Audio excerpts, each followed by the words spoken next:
Ay, isang mapagpalang araw, munting kaalaman nga pala. Nako, Sandro Marcos, nagsalita na yata dito.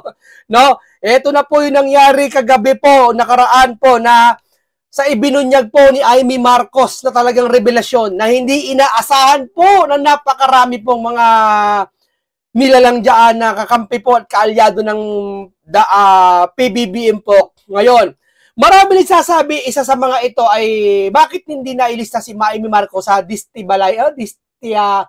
yung nilabas ni Ramon Tulfo ng mga pangalan kung saan magpapabagsak kay BBM, di ba? Ano, si Marcoleta, si Vic Rodriguez, sila, bakit wala si Amy Marcos doon? Yun ang kinagugulat nila ngayon na lumabas ito. May mga nagsasabi na naman po, mga kababayan, na kay Amy Marcos, script na naman daw ni Marcoleta. Ay, Diyos ko po! Diyos ko po! Script na naman daw ng INC. Wala na ba talaga kayo? Gipit na ba talaga kayo? Hindi ba talaga kayo marunong mag-imbestiga? Talagang gusto nyo sabihin na lang gusto nyo sabihin? Ha? Hindi ho ba? Sabi ko na nga ba alam mo kung sakaling si Martin kung si Martin, halimbawa, nilaglag na si BBM. Sakali lang hindi naman totoo pustahan tayo, sasabihin nila si Martin, script na naman ni Marcoleta. Pustahan tayo. Kung halimbawa si BBM mismo umamin na, halimbawa umamin na siya na ako'y ganun, ganyan. Pustahan tayo. Sasabihin nila, script na naman ni Marcoleta yon. Ganun sila kabaliw. Totoo yun. Hindi natin sinasabi na totoo lahat yun. Bakit hindi nyo imbestigahan? Di ba yung saldi ko naghamon ng investigasyon? Bakit di nyo gawin ngayon? O ngayon, eto, hindi natin sinasabi si Amy Marcos ay totoo lahat ng sinabi niya. Kasi oo nga naman, sa napakaraming tao dun sa INC na 600,000 daw kuno, yung dami na sinasabi nila, hoy, mali, nandoon ako, hindi lang 600,000 yun. Marunong din ako mag-estimate, no? May umakit pa ako sa mata sa building at may mga drone yung kasamahan ko, no? Hindi lang 600,000 yon. Ang estimate ko doon, kulang-kulang 2 milyon yon. Sa mga puno, napakadami. Sa iba't ibang street, napakadami. Hindi niya naman kasi makapagsiksika na nga Doon siya sa malapit sa Roas, punong-puno, isang buong kahaba ng Roas Boulevard punong-puno na Kada street mga mabini Puno rin yung mga yun mga puno-puno pa. Yung iba nga lang, nasa mall na Di ba? Kasi nga, iba nainitan, may high blood. Napakadami sumama dyan. Ha? Ito Ito po si Amy Marcos. Tandaan nyo po, ito po ay isang senadora. Hindi po to nag-apply ng bilang mga artista o may kakayahan na maging umarte. Wala pong ganyan. Doon sa pagsasalita ni Amy Marcos na hinayag niya ang BBM na ay gumagamit daw at may mga party-party nagiinuman at nagdadamo, ganyan, etc. Hindi natin ito basta pwedeng sabihin totoo na. Tama? Pero may hint na tayo. Ang kailangan gawin, isang investigasyon. Teka, baka sabihin nila, akala ko ba blood control lang iniimbestigahan? Ba't eto na? Pero pag sila, pag si Marcoleta gusto pa imbestigahan, sinasabi namin bakit si Marcoleta may blood control naman. Ngayon, kayo naman, nagsasabi niyan sa amin. Tama, mga kaibigan. Nakaraan si Marcoleta, nagsinungaling daw sa SALN, ganyan, etc. Imbestigahan si Marcoleta. Sinasabi namin, bakit si Marcoleta iniimbestigahan nyo? Flood control. Hindi, imbestigahan yan. Ngayon, ito naman si Amy. Nagsalita, sasabihin nyo naman, bakit yan ba issue ngayon, Amy? Hindi nga to issue ngayon. Pero may kinalaman ito sa pagkatao na kung saan nasasangkot sa anomalya dito ngayon sa flood control. Tama, mali? Halimbawa, ikaw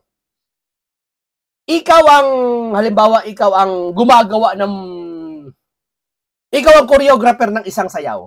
Halimbawa, nagkasakit ka halimbawa. Sa tingin mo makakapag-choreo ka doon sa mga sa mga sayawan na 'yon? O hindi? Sasabihin nila, ano kinalaman ng may sakit dancer naman yung mga 'yan. Hindi siya makapagtuturo na maayos doon sa mga dancer kasi may sakit siya. Hindi siya siguro makapaglingkod sa bayan dahil may problema. Gets nyo? Pero hindi ko sasabihin totoo ito Kailangan ito, hindi lang salita, kundi investigasyon. Magmumula to, dapat sa inyo rin. Sabay kayo ni Amy. At ito, pinakamatindi sa lahat. Walang paligoy-ligoy. dapat po, lahat, pati si Amy, pati si Marcolita, samay na. For transparency, lahat pa-hair follicle test. Lahat. Unahin si Amy kasi siya nagsalita. Payag kayo? Pag pumayag kayo, dapat payag din kayo. Magpa-hair follicle. Tama, mali? Hindi natin pwede sabihin si BBM lang mag-hair follicle. Gets nyo? Kung hindi ko kinakampihan si BBM, hindi wala ako kinakampihan, gusto kong palitawin sa mga hindi nakakaintindi dyan ng mga loyalista na kung saan sinisisi naman si Rodante Marcoleta na statement nilabas ni Amy na binabasa daw, kay Marcoleta na naman daw galing. Antitindi ng mga to. Oo, nagpapalabas ng mga sarili nilang haka-haka. Talo na eh. Talo na, wala sila na eh. Kumbaga sa mag-asawa na huli yung kabit, sasabihin niya pang kaibigan niya. Kaibigan ko lang yan. Nahuli sa loob ng hotel na magkasama, magkaisang kumot, sasabihin kaibigan ko lang yan.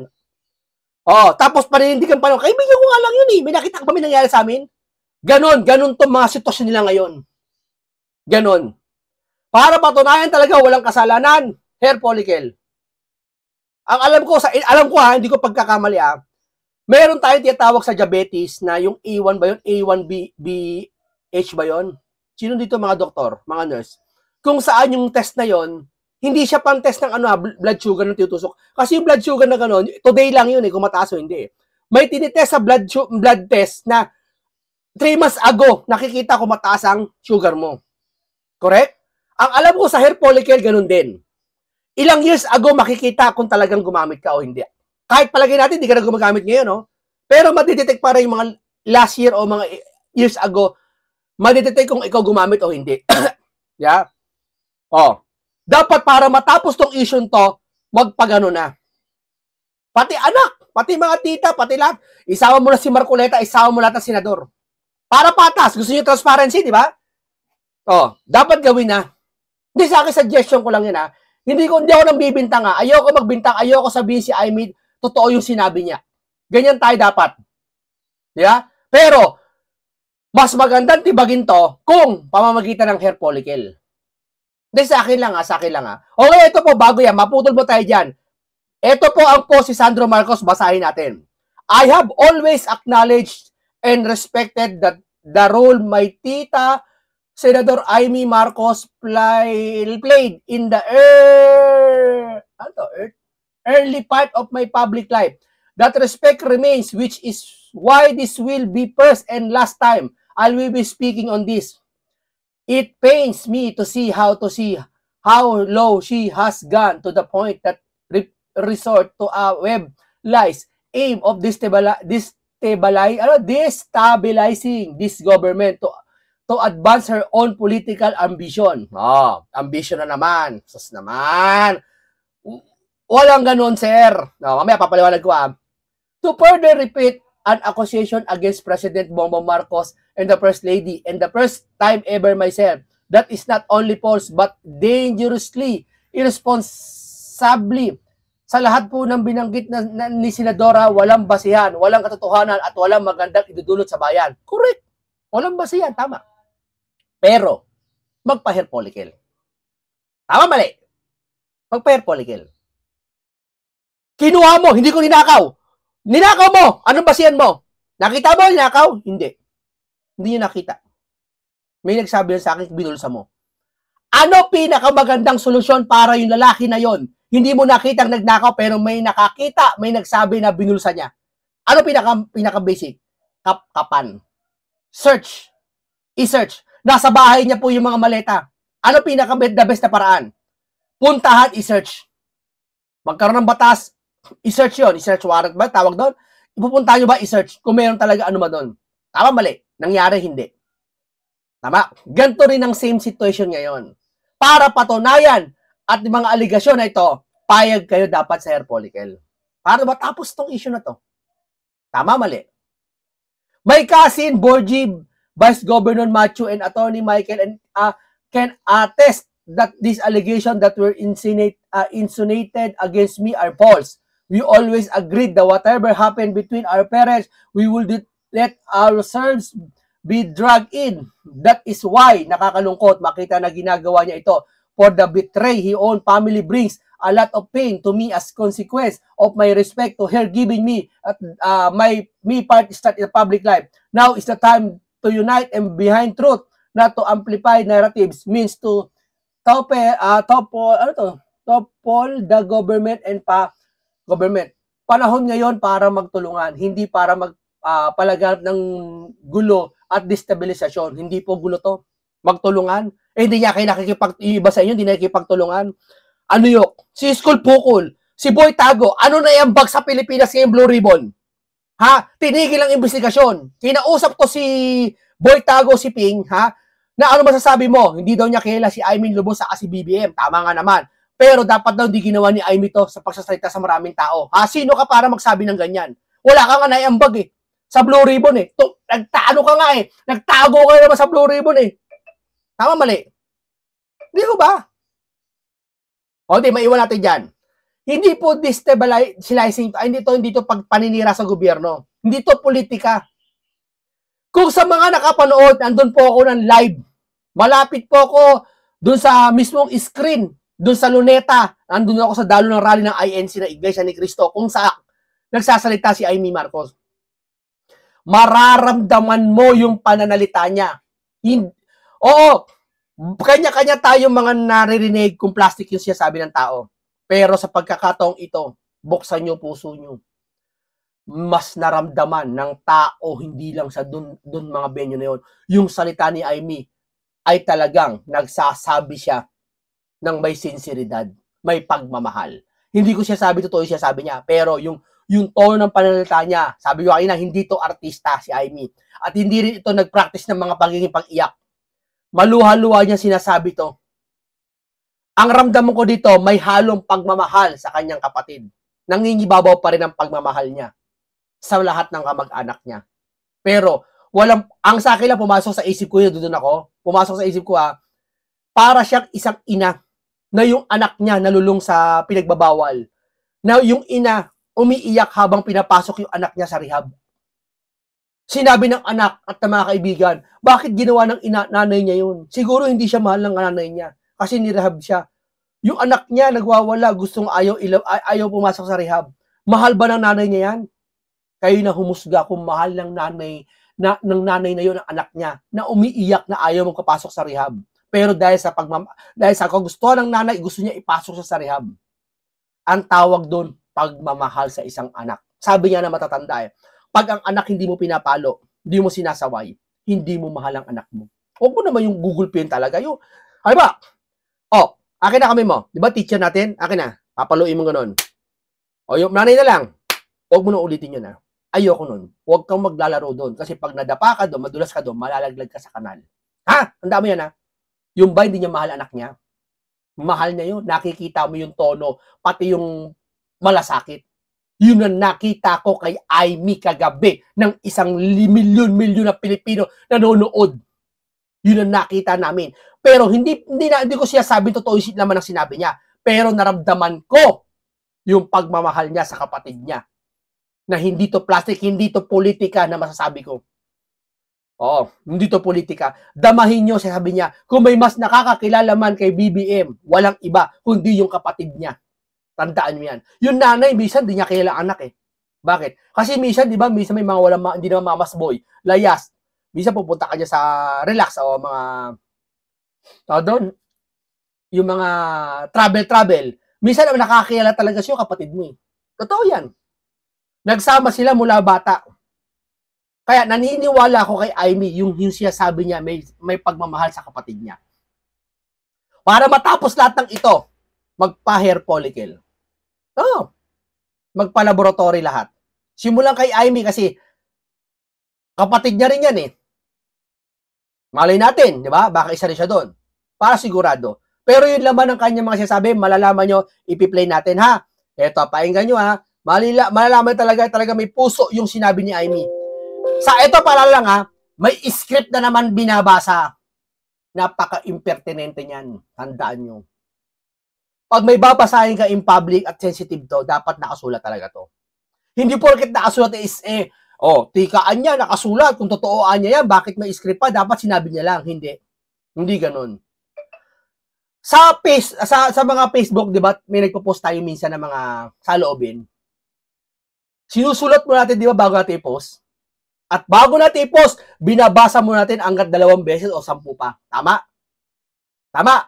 So, ang tawag doon, ini-script mo muna siya bago mo i-post sa Facebook. Yung saloobin mo napakahaba.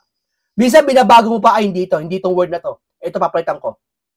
Tapos, nakasulat na. Ika-copy Facebook, ipopost mo na sa Facebook. Yun ba? Hindi totoo yun?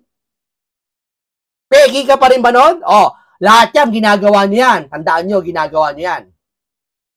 Ganon din to. Maski ako nakita ko siya na nagpunta doon, nagnakaw sa kapitbahay ko. Isusulat ko rin yun Nakita ko siya punta. Para walang, kasi maaari ikaw magbago ka. Takutin ka bukas. Takutin ka. O ito yung mga kahalagahan hindi sinusulat yung, nakita ko kapitbahay ko, nagnakaw. Kinuha niya yung wallet. Nakita ko pati cellphone kinuha. Sinulat ko. Ay, hindi ko sinulat. Kinuwento ko lang. Nakita ko yung kapitbahay namin, kinuha yung tapos ganito. Okay. Yung ikaw i-interviewin na sa MBI, nagkasakit ka, nag-anxiety ka, medyo nakalimot ka ng konti, medyo na-anxiety ka, hindi nakalimutan mo, ano ba yung kinuha? Nagkasakit ka, tinarakaso ka ng matinding lagnat no? Ano ba yung kinuha? Okay, na ano man sakit mo, nakalimutan mo. Ano magandang gawin? Ay, isusulat ko. Para kung magkasakit man ako, ano man mangyari sa akin, iisa ang aking kwento. Okay na. Lumipas ang 1 buwan. 1 buwan. Di ba minsan nakakalimutan mo yung nangyari? Minsan, habang tumatagal, sobrang dami ng problema, parang panaginip na lang nangyari kagahapon Tama, mali! Kayo mga BBA, andyan BBM supporters. Papayuan ko kayo. Tama, mali siya, sabi ko. Kanina nga lang, minsan nadapa ka. Pagkalipas na 1 buwan nakalimutan mo na dapa ka Minsan hindi mo alam saan nga ba ako nadapa? Alam ko nadapa ako sa sa simento Saan ba sa simento? Sa bakal. Hindi ko alam kung saan ako nadapa. Ano ba napakan ko? Pero kung sinulat mo, yung araw na yun, nadapa ako sa bakal. Lumipas ba ng milyon-milyon taon? Hindi naman milyon taon. Lumipas ba ng mga 1 taon? Asan nga ba ako nadapa? Sa bakal, sa bato. Binaso. Sa bakal. Tama, mali. So, hindi ba totoo yun porkit nasulat mo? Sinusulat yan para marami kasi pwede magkamali. Common sense na lang. Di ba? Script naman, may binabasa na naman. Script na naman. Ibig niya palang sabihin, pag yung girlfriend niya o yung boyfriend niya sinulatan niya, script lang. Kasi nakasulat. Konting ganyan naman. Pakinggan natin Pero hindi ko siya sabi totoo yung sinabi niya, ay minalaman niya na nag-ano si BBM Patunayan to ng investigasyon siyempre. At sa investigasyon na yon, andun yung hair follicle. Suggestion ko lang kung ayaw nila, karapatan pa rin nilang tumanggi yun. Pero maliban doon, ayaw ko na magbigay na porket tumanggi yung ganito, uhusgahan ko na ay talagang positive. Hindi. Kailangan talaga lumalim itong investigasyon. Bakit? Anong kinalaman ito sa flood control? Anong kinalaman? Natural. Siya ang executive, siya ang presidente. Nag-aalala kami. Hindi namin alam kung totoo ba o hindi. Paranoid kami. Totoo ba to o hindi? Siya ang nagpipirma ng budget. Pagkakatiwala mo ba sa isang tao na duda kayo? Etong bansa natin, lalo lubog sa baha, lubog sa kahirapan, na patuloy pa rin? Siyempre, mag-iisip ka ng paraan. Sige, ganito na lang. Magpa-hair follicle lahat. Kung negative, okay, tuloy trabaho. Tapos, wala nang paligoy-ligoy. Pero kung tumanggi, karapatan pa rin nila yun. Eto na, pahinga natin Ngayon na pa Bata pa lamang kami ni Bong. Pakinggan nyo yung puso niya kung paano magsalita Pakinggan nyo. Kahit may binabasa pero emosyonal. Pakinggan nyo.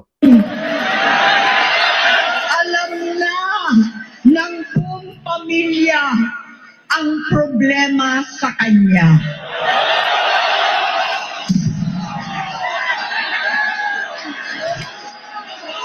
Sa totoo lang, mababasa naman ng lahat ang testimonya ng aking ama patungkol sa kanyang ugali at gawain. Noon, dahil may tatay pa kami, hindi ko pa siya responsibilidad. Noong tumatanda, ay mas naging nakakabahala. Batid ko na nagda-drug siya. Hindi ng pasabog na ito. Yeah.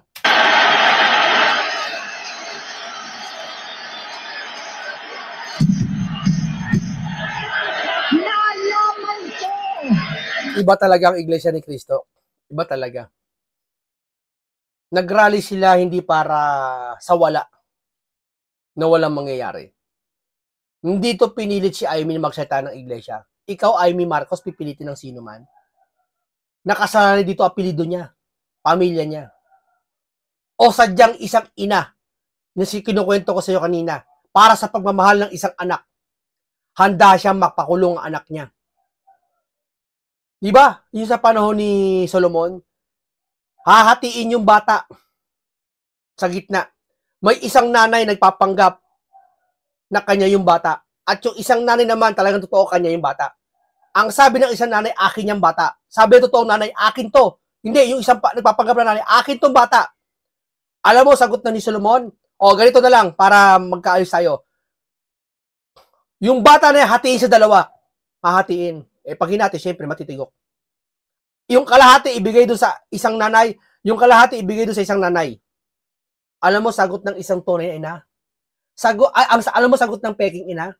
Sige po, hatiin na lang po ang bata. Alam mo, sagot ng isang tunay na ina? Hindi po, wag nyo nang hatiin ang bata. Ibigay nyo na lang po doon sa babae. Nakakaiyak. Nakakaiyak yung kwento na yun. Tama? Dahil yung isang ina, kung mahal niya o kapatid man niya, hindi niya pababayaan mapahamak. Bagkus, kahit ibigay na lang niya yung anak niya, wag maligtas lang yung dun sa anak niya sa kamatayang naghihintay kay Haring Solomon. Ganito rin ang sitwasyon ngayon kung saan naramdaman ng taong bayan yung isang pagmamahal ng isang kapatid sa isang kapatid. Tuloy. At ng pamilya, naalaman ng pamilya, seryoso ito. Minsan, kami ng Presidential Guard at Metro Gompa ang naglilinis tuwing nagpa-party po sila.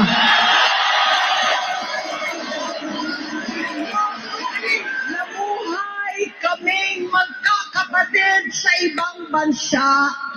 Kami-kami lang. Kinumbinsi ko pa si Bongbong. Pakasalan mo na si Lisa. Naisip ko noon, kapag nag-asawa siya, malalagay na sa tahimik at magkakaroon ng direksyon. Ang laki ng pagkakamali ko. Mas lumala ang kanyang pagkalulong. Ito yung binabanggit yata ni Amy nakaraang mga buwan na may lulong si Lulong. Baka ito na yon. Sa droga.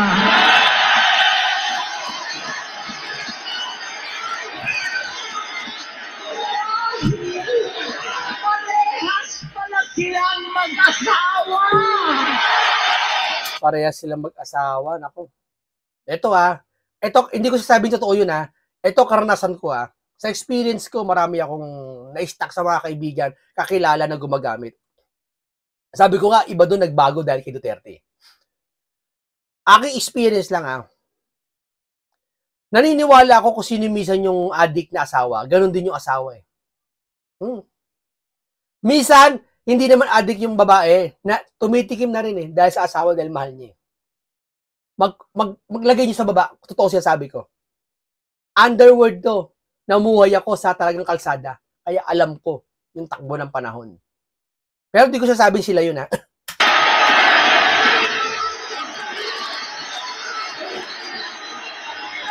gobernador siya ng Ilocos. Alam ng mga tao doon na halos hindi siya pumapasok. Tuwing siya ay nagsasabi siyang magbabago na siya, aalisin na niya ang bisyo.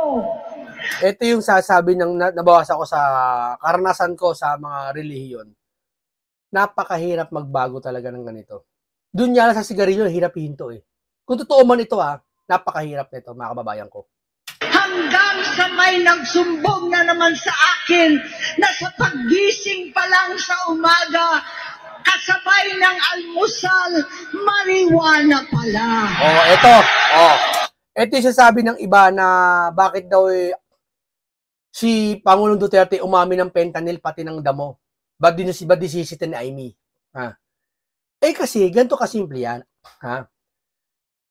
Si Duterte, alam ko yung fentanyl niya, may medical. Pag doktor na nagsabi, walang problema eh. Kasi kailangan yun ng katawan eh. Kung di ko pagkakamali, di ko sasabing na gano'n na nga. At talagang may reason si Duterte. At kung gumagamit man damo yun, maaring totoo, maaring hindi. Pero, hindi apektado. Saka, bakit di nyo sinita yung mga panahon na yun? Kayo, hindi nyo sinita si Duterte kung talagang gumagamit man. Ba't di nyo inimbestigahan yung panahon? Tungkulin nyo yun eh. Hindi tungkulin ni Amy yun eh. Tama? Tungkulin nyo yun. Saka, panahon ni Duterte yun. Huwag nyong pakialaman. Tapos na yun. Sige, pakialaman nyo, bahala kayo. Imbestigahan nyo kayo. Gusto nyo ngayon. Sama nyo sa Blue Ribbon eh. Pero ito ngayon siya sabi niya, gustong malaman ng taong bayan kasi mas higit ito sa issue ngayon, lalo may flood control. Gets nyo?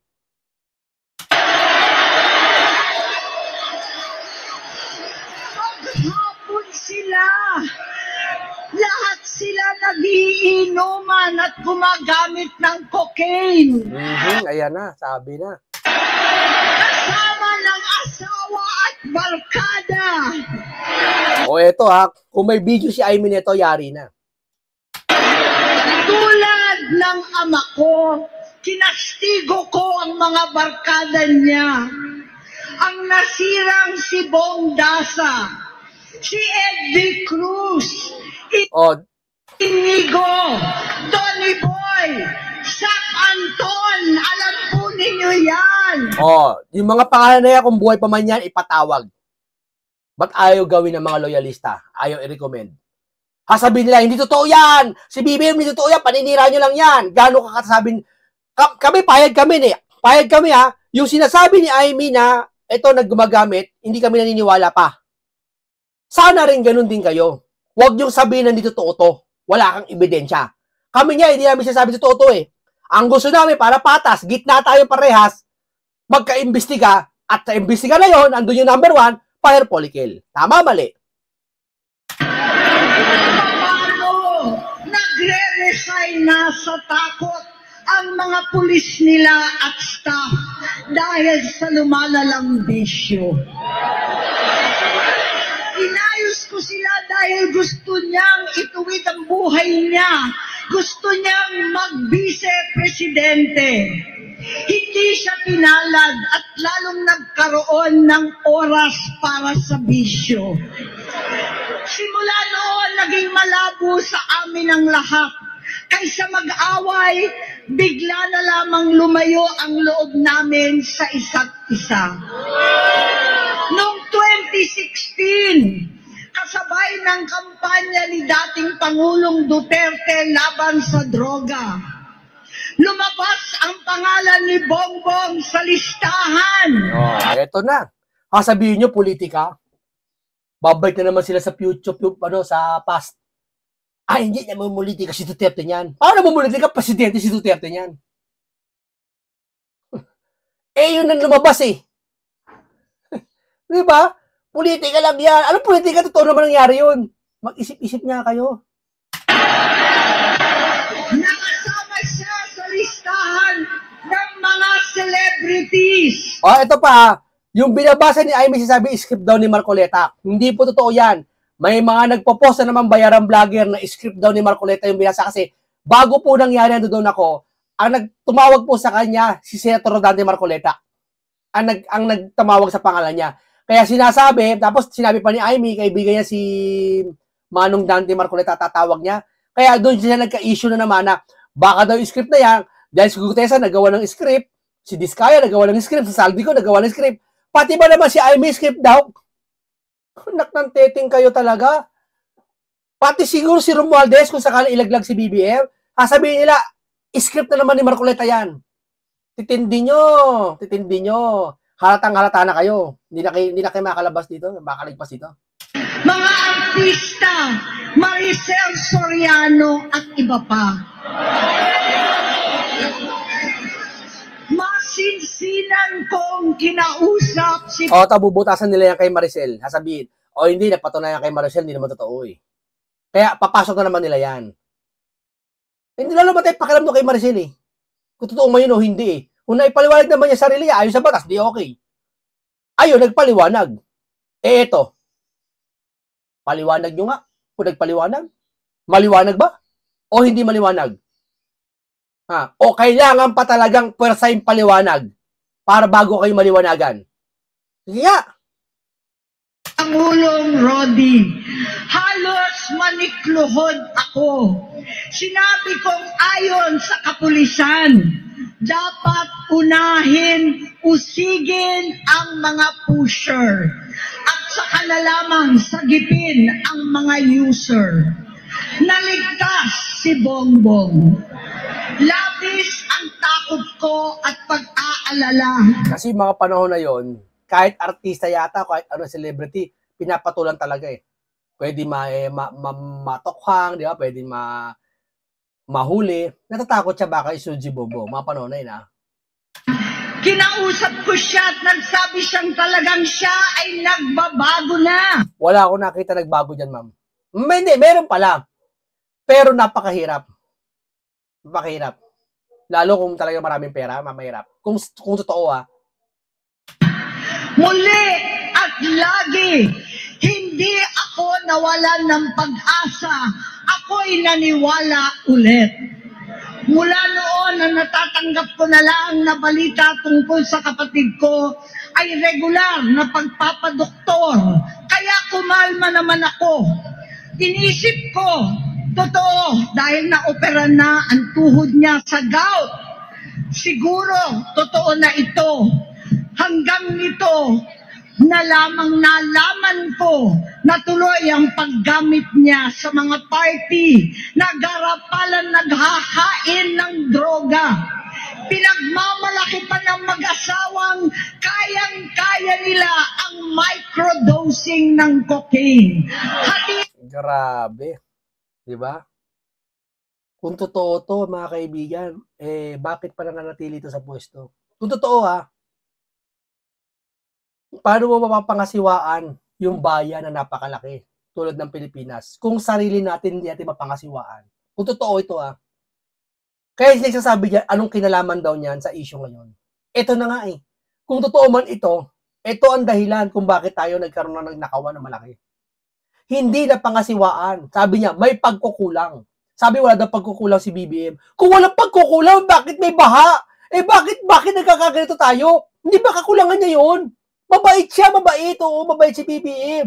Pero aminin niyo naman may pagkukulang siya. Kasi kung walang pagkukulang, walang baha. Siya pumirma ng lahat. Tapos walang pagkukulang. Natapos na ang flood control na overwhelm lang. Tapos may ghost project pala. Kakulangan o pagkukulang? Ano ba talaga? Sige nga. Hatiin daw para hindi ko sinisisi siya. Inosente siya talaga. Mabait siya. Sabi niya, may mabait yan eh. Maraming mabait. Na kung saan, mabibigla ka na lang, gawa niya pala yun. Hindi lahat ng pagkakataon ng tao porket mabait siya, yun na yun. Sabi niya sabi ng isang ina, anak ko, kilala ko. Hindi totoo yun. Walang nakakakilala sa tao, kahit sarili mo. Tandaan mo yan. Minsan niya, nagdilim yung paningin eh. Hindi ko alam kung ba't ko nagawa yun. O akala ko ba kilala mo sarili mo? Ha? Hindi mo alam nangyari. Dilim paningin mo, nagawa mo yung bagay na yun eh. Totoo siya sabi ko, walang nakakakilala sa isang tao, kundi Panginoon lang. Oo, huwag tayo manghusga. para hindi tayo mahusgahan, sabay-sabay tayong magpakapkap. Sabi niya sa mall payag ka sa mall, ikaw lang kakapkapan. Lahat hindi kakapkapan. Pangit yun. Para transparency lahat, kapkapan lahat. Para transparency lahat magpapahair follicle. Para matapos na ang lahat ng isyong to. Diba? Simple lang, diba?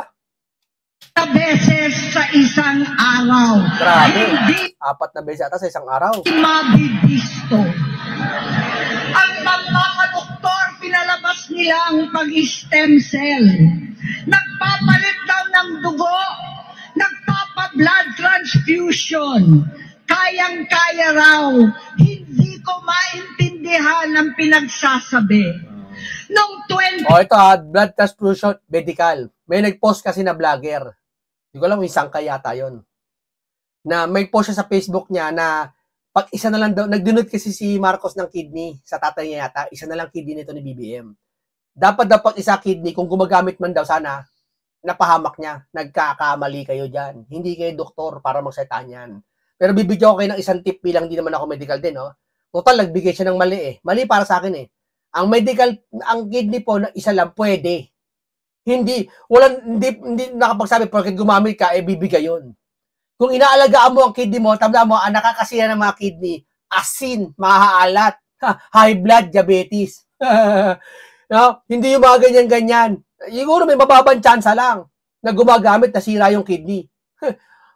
Hindi ka doktor, hindi rin ako doktor. Pero yung batayan ko sa batayan mo, mas paniniwalaan ako. Sabi niya ba naman sa Facebook niya, isa na lang kidney ng hindi ko siya sabing totoo siya na gumagamit si BBM Naging batayan sa kanya, isa na lang kidney ni BBM. Di ba? Hindi po totoo yun. Tumatawag, alisin ko. Di ba? Hindi po isa lang kidney mo kung alam ba, isang kidney mo, ako marami akong kilala Ito, marami akong kilala May tama na kidney pero maraming bisyo Nagbago, I-reversible ang kidney kasi pag may disease ka Pero, napatagal yung disease niya. Hanggang ngayon, okay naman kalusugan niya. Inalagaan niya, araw-araw siya, gulay na, nagja-jogging siya, papawisan, hindi siya kumakain na maalat, matatamis. Hindi masasira ang kidney. Iwas sa infection sa UTI. Yun na hindi alam siguro ng vlogger na yun.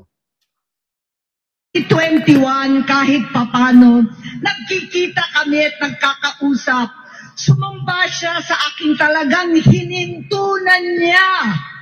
Naniwala ako kasi sabi niya gusto niyang tumakbo. Ang sabi ko, tutulong ako sa abot ng aking makakaya. Ipinakilala ko si Bongbong kay Inday. Naging magkatandem sila. Pagkatapos noon ay biglang hindi na niya ako ulit kilala. Kahit si Inday, nagtataka. Hindi ito hindi ko sasabi si BBM to Kung totoo man, pag may pera kasi isang tao. Tama mo karanasan ko to dahil dalawang chewing ko. Biktima ng pinagbabawal, pati mga kaibigan ko at iba pa. Ito pero patay na sila, lala sila. Pero nakasama ko yung chewing ko yun matagal na panahon mula pagkabata. Tuturo niya sa akin. Pag may pera ka lamang ka, kasi lagi ka may panggamit. Pag wala kang pera, doon ka lugi. Pwede masira talaga ang buhay mo, pati mga organs mo. Pero kung ikaw may pera ka, may pang-support ka, may pang-stem cell ka, may pang-gamot ka sa sarili mo, hindi ka agad maapekto ng organ mo. Pero, ang apektado lang talaga ang pag-iisip at mentalidad. Bagay na hindi kayang kontrahin ng siyensya natin. Maaring yung puso mo, ito na lang, doon sa vlogger na nagsabi, isa na lang kidney ni BBM, bakit daw hindi bumibigay kung nagamit? Bugok pala Yun niya may sakit sa puso, lakas gumamit pupuyat pa. Ba't di bumibigay? Yung puso, isa lang din yun. Puso, hindi ka kasi doktor. Kaya hindi mo alam yun. Hindi ako doktor pero yun ang tama kaysa sa'yo. Bigla ako naitsapwera. Kahit ganon, nangampanya pa ako para sa kanya. Kahit si Inday na lang ang aking nakakausap. Hindi ko alam bakit ako nakaban sa headquarters nila sa Mandaluyong. Kasi ikaw ata may alam eh. At alam nila siguro, hindi mo ibubunyag yan. Nagulat sila na bunyag na ngayon yan. Todo depensa si Claire. Akala mo si Claire, mas marunong pa sa kapatid. Akala mo siya kapatid ni BBM. Oo. Mas paniniwalaan ko to siya sabi niya kasi kapatid to. Pero hindi ko siya sabi nang niwala ako sa gumagamit si BBM ha. Yung kanyang site talag, sincere talaga. Hindi ko alam bakit walang nagre-report sa akin tungkol sa kampanya.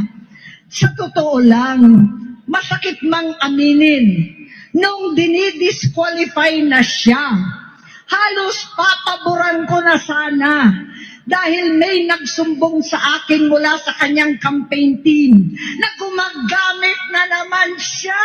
Oh, yun lang po talaga. Yung sabi ko sa'yo, mahirap magbago. Kung totoo man ha. O maputol muna tayo kasi may surprise ako sa susunod natin na nandoon kasi ako sa venue eh, no? Ako yung nakasaksi ng lahat ng pangyayari. Magugulat kayo. Bangan nyo.